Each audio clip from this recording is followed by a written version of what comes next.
కొంతమంది సభ్యులని ఎంచుకోవడం జరిగింది. ఈ కమిటీలో మీ అందరికీ న్యాయం చేసేందుకే మేము 2001 నుండి కూడా ఉద్యమంలో ఉన్నాం. ఎవరెవరు ఉద్యమం చేసిరో మాకు బాగా తెలుసు. ఎందుకంటే మా కానీ సత్యనారాయణ గారు కానీ చాలామందికి మీ దాదాపు మీ అందరితో కూడా నాకు అనుబంధం ఉంది. ప్రతి ఒక్కరిని గుర్తుపడతాం, మమ్మల్ని కొనిపెడతారు. మన జేఎస్ వచ్చిన తర్వాత కోదండరాములకి అయితే ప్రతి ఒక్కరు కూడా తెలుసు, ఎంతమంది అంటే ఎంతమంది తెలుసు. ఈరోజు ఈ కమిటీ కూడా వీళ్ళ సెక్రటరీలో జరిగింది. ముఖ్యంగా ఈ వేదిక మీద ఉన్న కోదండరాము గారికి, అదేవిధంగా కాశీ సత్యనారాయణ గారికి, మరి కేవీ రంగారెడ్డి గారికి, పల్లె వినయ్ గారికి, వెంకటాచారి గారికి, రామగిరి ప్రకాష్ గారికి, మన గంధం రామలన్న గారికి, సాంబశివరావు గారికి, మేరీ మారిగా గారికి, ఇక్కడికి వచ్చేసిన వేదిక పిల్లల అందరికీ, ఇక్కడ ముందున్న కూడా అందరు ఉద్యమ నాయకులు, మొదటి నుండి పనిచేసిన నాయకులు, ముఖ్య నాయకులకి వచ్చినందరూ కూడా మామూలు కార్యకర్తలు కాదు, ఉద్యమాల్లో కీలకంగా పనిచేసిన నాయకులు ఇక్కడ ఉన్నారు. కాబట్టి అందరూ కూడా తెలంగాణ ఉద్యమ నాయకులు తెలియజేస్తూ ఈరోజు సెక్రటరియట్లో మొదటి మీటింగ్ మా మీటింగ్ జరిగింది. దీనికి ప్రభుత్వం తరఫున చీఫ్ సెక్రటరీ అంటే ప్రభుత్వ principal secretaries, home secretary, revenue secretary, important వాళ్ళతో ఈ మీటింగ్ జరిగింది. వాళ్ళ సలహాలు ఏ విధంగా చేయాలని సలహాలు తీసుకున్నాం.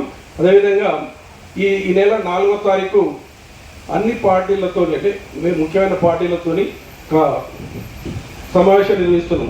ఫస్ట్ పార్టీ అన్ని పార్టీలతోని, తర్వాత జేఏసీ నాయకులతోని, తర్వాత విద్యార్థులతోని, తర్వాత రకరకాలుగా ఎన్నో జేఏసీలు ఉన్నాయి. అన్ని సంఘాలతో చర్చించి మీ సలహాలు, మీ సూచనలు తీసుకొని ఏ విధంగా మనం ముందు పోదాం, ఎట్లా పోదాము, అందరు సలహాలు తీసుకొని డెఫినెట్గా ఈ న్యాయం జరుగుతుంది. ప్రతి ఒక్కటి 69 ఉద్యమం కానించేది ఇప్పటి వరకు 14 వరకు అందరు ఉద్యమకారులకు మంచి అవకాశాలు అంటే ఏ విధంగా గుర్తుపట్టాలి, మనం జైలు వేలులకు ఏ విధంగా చేయాలి, తర్వాత అమరులకు ఏ విధంగా చేయాలి, ఇంకా వేరే వేరు చాలా ఉన్నారు. ఉద్యమంలో పనిచేసిన వాళ్ళ పేర్లు లేవు, ఎఫ్ఐఆర్ లేవు. కానీ అందరికీ రాదనుకోవద్దు. మీరందరూ నాయకుల సూచనల మేరకు డెఫినెట్గా అందరికీ కూడా అవకాశాలు దొరుకుతాయి.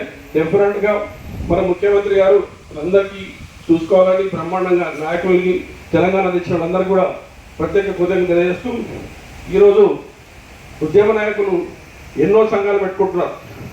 దాదాపు రాష్ట్రంలో 18 సంఘాలు ఉన్నాయి.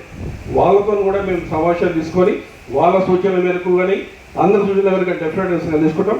ఇంకా చాలా మాట్లాడుతుంది. ఎందుకంటే ఇప్పటికే మీరు అందరూ ఉద్యమ నాయకులు ఎన్నో మాట్లాడారు. కానీ మేము చేసేది చెప్తాం. డెఫినెట్గా మీ అందరికీ న్యాయం చేయడానికి మేము పోరాడతాం. మరి మా ముఖ్య నాయకులు మన కోదండరాము గారు ఉన్నారు కాబట్టి ఇంకా మాట్లాడవాలి, వాళ్ళు చెప్తారు. అన్నీ నేనే చెప్తే బాగుండదు కాబట్టి పెద్దలు ఉన్నారు కాబట్టి చెప్తాను. తర్వాత మా రామోహన్ నాయక్ గారు కూడా ఉద్యమ సభ్యుడు వస్తున్నారు. ఆయన 2 నిమిషాలు వస్తున్నారు. వచ్చినా అతను కూడా వస్తుండో, అతను కూడా మాట్లాడతాడు. మరి వచ్చేసిన ఉద్యమ నాయకులకి, మరి ప్రభుత్వానికి, మరి మాకు ఈ కమిటీలో నియమించినందుకు, మీకు సాయం చేసే విధంగా మాకు పోరాటం మాకు ఇచ్చినందుకు మరొకసారి కృతజ్ఞతలు తెలియజేస్తూ జై తెలంగాణ, జై తెలంగాణ.